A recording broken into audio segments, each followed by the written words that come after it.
तुम्ही पहिल्यांदाच केळी केली आणि ती पण राम ॲग्रोटेकच्या माध्यमातून। पण तुम्हाला बरीचशी लोक म्हणली की कुठं 5-10 लिटरच्या कॅन्डावरती, कुठं ह्याच्यावरती 5 लिटरच्या एका ह्याच्यावरती एवढा मोठा 10 महिन्याचा प्लॉट कसा पोचणार आहे, कसा येणार आहे, वाढणार आहे का, बुंदा होणार आहे का, गडाचं एवढं 30-40 किलोचा गड पडणार आहे का, म्हणजे तुम्हाला प्रश्न होता की बाबा होईल का नाही, प्रश्न होता की पण ती कधी सातत्य म्हणजे कधी साध्य झालं, म्हणजे कधी वाटलं की तुम्हाला आपण राम ॲग्रोटेकवर विश्वास ठेवला, आपण कोणाला दुसरीकडे चौकशी करायला गेलो नाही किंवा काही नाही, 100% विश्वास ठेवला, 100% रिझल्ट दिला।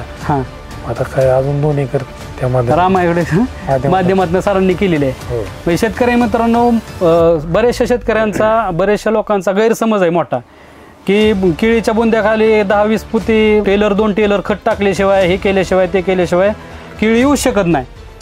पण तुम्हाला हा जो प्लॉट बघतो ना शेतकरी मित्रांनो, हा पूर्ण प्लॉट हा 100% राम ॲग्रोटेकचं नियोजन आहे।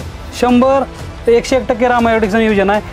कुठलंही रासायनिक खत याला न वापरता आपण इतकं चांगलं नियोजन केलेलं आहे। आणि शेतकरी मित्रांना तुम्ही काय सांगताल भाऊ? नक्की काय झालं, मी त्यावेळेस तिकडे 2 एकर प्लॉट लावणार होतो, त्यावेळेस सरांना फोन केला की म्हणलं अशाची रोपं आहे, जीनची आपल्याला रोपं भेटली नाहीत, म्हणलं ही रोपं जी9ची आहे ती आणि दुसरीकडनं घेतोय आपण। मग सर म्हणले की तुम्ही कुठलीही रोपं घ्या, मी तुम्हाला ही प्लॉट लावताना रोपं विचारली होती का, कुठली आहे तुमची, काय आहे ती कंपनी, कुठली जेन आहे का काय आहे, तरीसुद्धा ते म्हणले की, आणि एक शेतकरी आलता काल परवा दिवशी बागाला व्हिजिट कराय, तो म्हणला कुठले जेनचे का काय आहे, म्हणलं तुमची केळ असे वादे वगैरे, जेनच्या तोडीस तोड तुम्ही केळ आणली म्हणला।